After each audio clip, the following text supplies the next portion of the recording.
What an interesting question. Too many beers, loads of whiskey. Bread. I choose bread. I'm really not bothered. Bread is so much more versatile, but a bagel is so... Oh, God. You know what? Bagels. Yeah. Hi everyone, you're watching Crickcast. I'm your host Sam Crick, and this is the podcast that offers the personal side behind the persona of world-leading athletes and performers. We're making big moves in athletics and you can be a part of it. So make sure to like and subscribe, get active in the comment section and turn those post notifications on so you're updated when new videos come out. Enjoy this episode of the podcast and have a great day.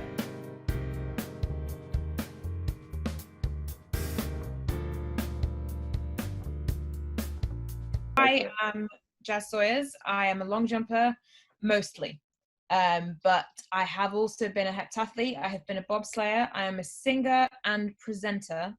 And I'm, like I said, mostly long jump, but it's been a healthy mix of those things over the past sort of 8 years or so, 10 years or so. It's been good fun. For now, it's all eyes on the long jump because we have an Olympics in about a year's time to focus on.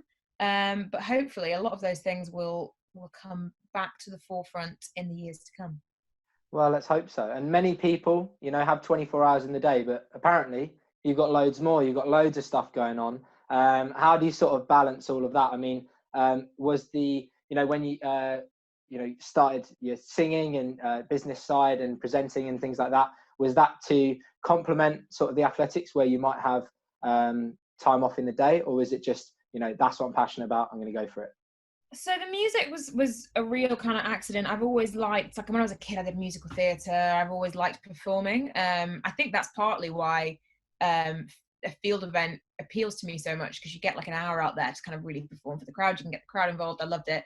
And I sort of sang through school. And then when I was at uni, a friend of mine helped me to start playing gigs, and I started to learn guitar, and that was just sort of like a hobby or something to do. It was never sort of a deliberate side career. It was definitely more of a hobby.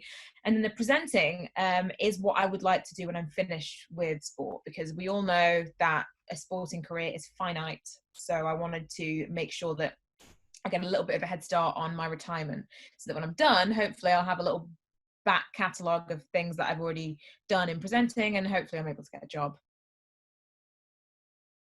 When you get to that year and you're sort of building up to that Olympic Games, was there anything that you changed, or was it sort of like a process that you took through with your coach that at that point it was like, well, I think people always talk about the run up, but it's more about the progression, over maybe 2, 3, 4 years, possibly even more. So how was that build up all the way into the Olympics? You know what? It was the whole 4-year build up, because 2012, right? The standard for the Olympics in 2012 was 675. Okay, and that year I jumped 667. And I thought to myself, okay, I felt like I was so close. And I said, if I can't improve by 8 centimeters in 4 years, then like I'm not a good athlete. Right. But it actually took me that full 4 years to improve. I mean, that's pretty far anyway. Like that's, that's but in my head, because the doors of champs anyway. That year I'd improved 40 centimeters, right? I'd gone from 627 to 667. So in my head, I was like, well, I only need 8 more. That's nothing. Yeah. But it really was something. And it took me the full 4 years. I didn't get a PB from 2012 till the end of 2015. And then I finally broke 670. Was that Euros? That was European under 23s. Oh, right. Okay. Yeah. I made the senior team for the Commonwealths, but I didn't make a GB senior team for a championship until 2016. Wow. Until the Europeans that year. So I was getting really frustrated, thinking that like I was just a crap athlete because I wasn't improving. But really what I was doing is I was gaining the competition experience, the competitive experience at that higher level that I hadn't had yet. Because getting that 667 in 2012 like unlocked some doors for me and meant that I could get into some bigger competitions. But with those bigger competitions comes a lot more pressure, comes a whole different environment, comes a whole new set of rules. Not literally, the rules are the same. It's still no, of course, yeah. The plasticine's not longer, and the no, exactly. But in terms of the way you travel to competitions and do it, managing so much more on your own, I kind of learned how to do that in those 4 years, and then eventually got that 8 centimeters better that meant I could go to the Olympics in 2016.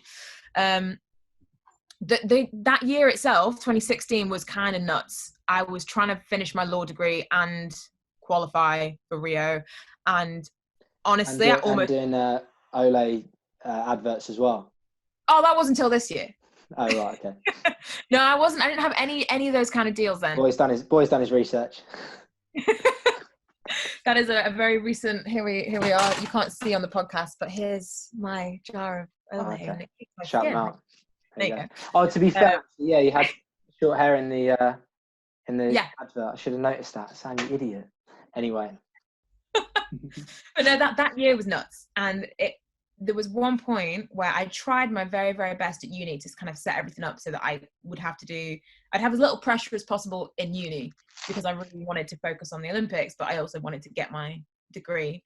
So I did mainly coursework modules, and I only had a few exams, but my final exam, I'd left everything too late. I ended up being the last person in the library, which is the cleaning ladies and me. And they were like, can you just move for 10 minutes so that I can...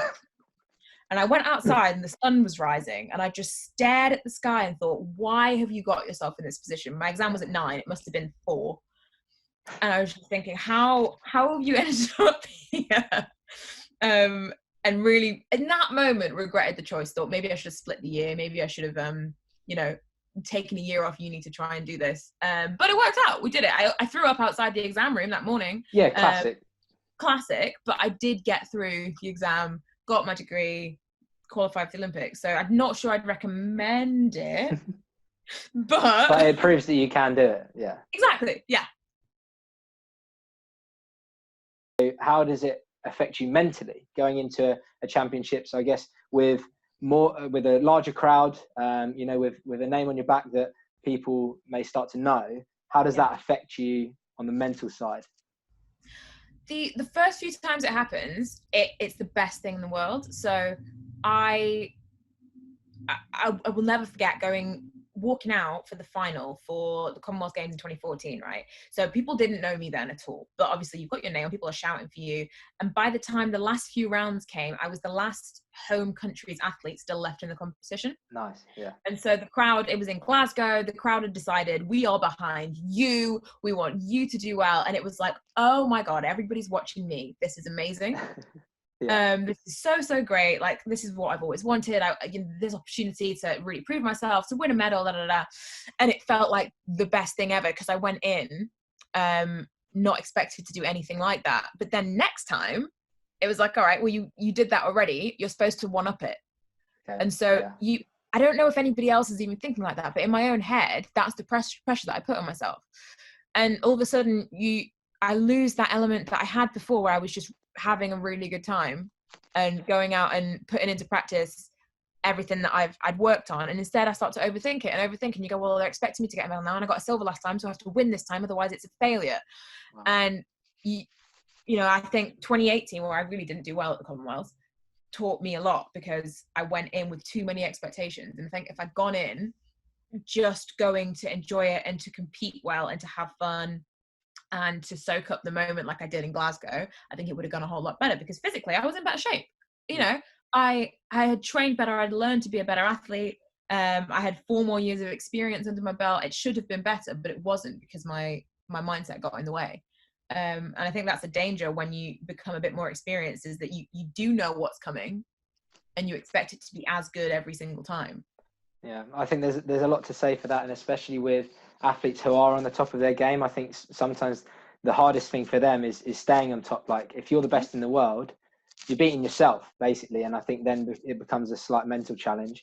In terms of, obviously you had the crowd behind you in Glasgow, and the crowd, they're not going to go against you, but they may not always be as for you. Who is in your team that is sort of stuck with you every single step of the way, and what sort of advice do they give you to keep you motivated, keep you going, really? You know what, Alan Lowell, so my coach who took me to 2016, he retired as like a full-time coach after that, so I had to move coaches after that, but I still consider him a part of my team. So he's somebody that I'm in touch with regularly, and he always reminds me to come back to the athlete that I was when he was coaching me, and that is someone who goes out, just has the time of my life. a massive advocate for Black Lives Matter as well. And I've seen on your Instagram, which has been absolutely huge. And if possible, I'd like to sort of delve into that a bit, because I feel like there's a lot of people that may be on social media that would be seeing these posts, and they might be someone who feels like they won't want to speak out about something. And what I loved was that, you know, you weren't afraid of doing that. In fact, you were pushing for it. And like, what would you say to someone who was feeling like they didn't need to speak out, and someone that maybe, you know, didn't know what to say? I think obviously it's context dependent in terms of what to say. But I think most people's issues are they don't want to, quote unquote, ruin a nice dinner or ruin a family reunion. And you think those are the steps that need to be taken. You need to call out racism when you hear it. Let people know that it isn't acceptable. It's all well and good you posting a black square and saying, you know, oh, racism's awful, and you thinking that you know that yourself and that's enough. But if you would like to contribute to change in the world that we live in, if you want to see the next generations be less racist, if you want to see institutions be less racist, your voice counts. So you're going to have to call it out where you hear it. And the places where you probably hear it is at a family dinner with your racist grandma, or, you know, at work where somebody makes a racist joke and half the people in the room will laugh, half will stay silent, and that's it. Yeah. But if you let that joke go, you don't know what kind of power does that person have? Is that person scanning CVs and seeing a black sounding name and deciding not to even consider that CV because they've seen that name? You have to make it known that around you, it's intolerable. Because I think it will make people think twice and make people think, oh, maybe I hadn't considered that was a racist thing to say, or that was a racist thing to do. And, you know, everybody is learning certain things that they didn't know that there were certain microaggressions or things that you should or shouldn't do. But I should never have been in a situation, for example, where in my teenage years, we go into a shop and the security guard would follow me around and all my white friends would just laugh and think it was funny. Really? Yeah, and you know, at that stage, I'll laugh along with them, because you go, well, what else do I do? It's not, if everyone else just thinks this is funny, how can I change that? It's for, really, we need white voices to condemn it and to help to be a part of the change. No, we asked some quick-fire questions on Crickcastpod. We asked some sort of short-fire questions that we ask you, and you sort of give any sort of length of answer you'd like. So to start off with, what would you say is your biggest achievement? Olympic final. Yeah. I think that, Olympic final. Nice. Yes. Yes, I'm going to stick with it. Nice. And if you were given the choice, okay, so you've got a duet with Ed Sheeran, or you've got an Olympic medal, what are you going for? Olympic medal, no question. Like, no question, no contest. The music kind of came second. The sport is where I would give up all music forever if you could give me an Olympic medal. I would do that. I asked this question to Butcher, and I got an interesting answer. If fourth place was a day of the week, what day would it be?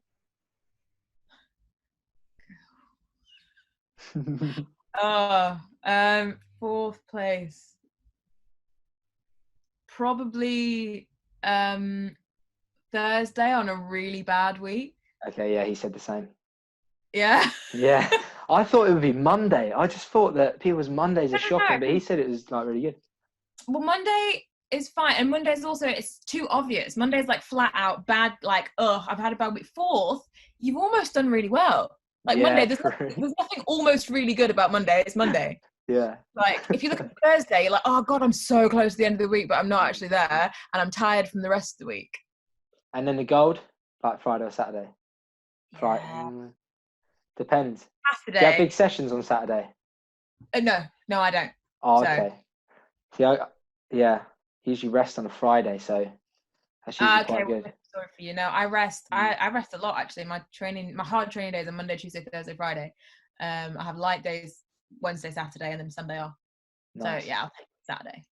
And if we could get anyone on this podcast, doesn't have to be an athlete. It could be a high achieving, high performing entrepreneur, presenter, singer, sports person. who would that person be, and why would you choose them? So that I can then DM them. I think I would choose Radzi. Nice. He's a legend. Yeah, he is so brilliant. Every time I get to work with him, he teaches me so much. He is the nicest guy ever. He can talk and talk and talk, and he's so knowledgeable about so many things, and he's so interesting, and the way he puts his points across is so good. I think Radzi. Radzi is on it. Like, I think since he was on Blue Peter, and then he's obviously come to the British Athletics and also BBC Sports side, and I think he's just smashed it. Like, there was so many examples of presenters that were, decent, but maybe not, like you say, is knowledgeable. And he was just, I was watching it and I was like, this guy is unreal. And I just saw that and I was just like, I want to be like that. And I think that the charisma that he got out of it, and I almost thought, do you know what I almost thought? I actually thought that it wasn't him. I thought he got lucky, because because I've watched some interviews before where, like, the personality of the individuals would sort of come out naturally. And I thought that, that's just happened. But literally, I was watching it and I was like, this guy's unreal. He's so good. Yeah. I think it really helps that the sports he works on, he's a huge fan of. So, like, he loves athletics. And so, but then it's not just that. So I worked with him when we hosted together. It was mostly him, let's be honest. The BBC Sports Personality Red Carpet. Nice. That must have been so much fun. So good. Yeah. But when I tell you, he is brilliant at his job. So we're there, right? And we've both got an earpiece and we're live for, I think, almost 2 hours.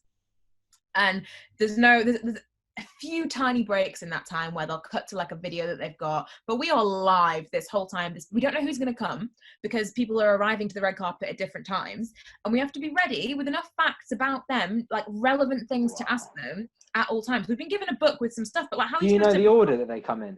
No, they come whenever they want. They just come whenever they feel like it, and we've got. And you're like, shit. No, we can't hold the book. We're live. Oh yeah. So you're writing all the way up your arm, just going, who is this guy? So Radzi's got, because I was a first timer to that kind of thing, they didn't make me have the producer in my ear speaking all the time. Yeah. But Radzi's got somebody talking to him in this ear, somebody talking to him in this ear. He's carrying me because I'm doing terribly. And he's making sure that he says all the relevant things to all the relevant people. So you get a group of cricketers and he addresses them all individually. Unreal. Yeah, it's so impressive. My mum works for local radio, but also on BBC World Service, and she will read the news. And I've watched her read it, and I'm like, how on earth are you doing that? She's literally got, I think she said the other week, she had like 4 people in her ear telling her completely different stuff, and she's meant to read this. Someone came in with a block of paper like that, literally just dumped it on the desk halfway through presenting to 326 million people, and then just went, and then the guys were like, that didn't go so well. She's like, yeah, no shit. I think it's incredible. I've seen Gabby Logan do it too, and I can't get over it. She's incredible. I always thought she had a teleprompter. She does not have a teleprompter. She has somebody in her ear. And thing is, obviously, she's doing live sport too. Things change like that. And she's very, very composed. And it's as though she's practiced this line 100 times, but she hasn't because it just changed. Yeah. Oh, God. It's so impressive. I do want to do it eventually, but learning it is... I just got to hope that they're willing to put up with you being bad for a while you learn. That's the thing. Because otherwise, I'm never going to get another job again. Yeah, I think there was... I don't really want to name names, but there was a few people basically that had probably been in it for a month or so, and then they realised it wasn't going to work, and then you didn't see them again. Oh, are you talking about Jessica Ennis Goodnight? Because that was one of my favourite moments of athletics presenting I've ever seen. Oh, really? Just when you're done here, Google the words Jessica Ennis Goodnight. Put them on YouTube. I think I've got like, is it like a, what's the guy's name? Otis? Yeah. So it's a shame, right? Because he's a right guy. He's good. Really good. I think it was athletics, and that wasn't for him. But it is a highlight in athletics presenting history for me. Little clip. I go back to it when I'm feeling sad. Yeah. But Jazz, I really feel that that we've got that from you today, and I really appreciate you being so open. And I see this more as a conversation rather than an interview, and I hope you did too. But I thoroughly enjoyed it. It's been really good fun. But from myself, Sam Crick, and Jazmin Sawyers, thank you very much, and we'll catch you on the next episode.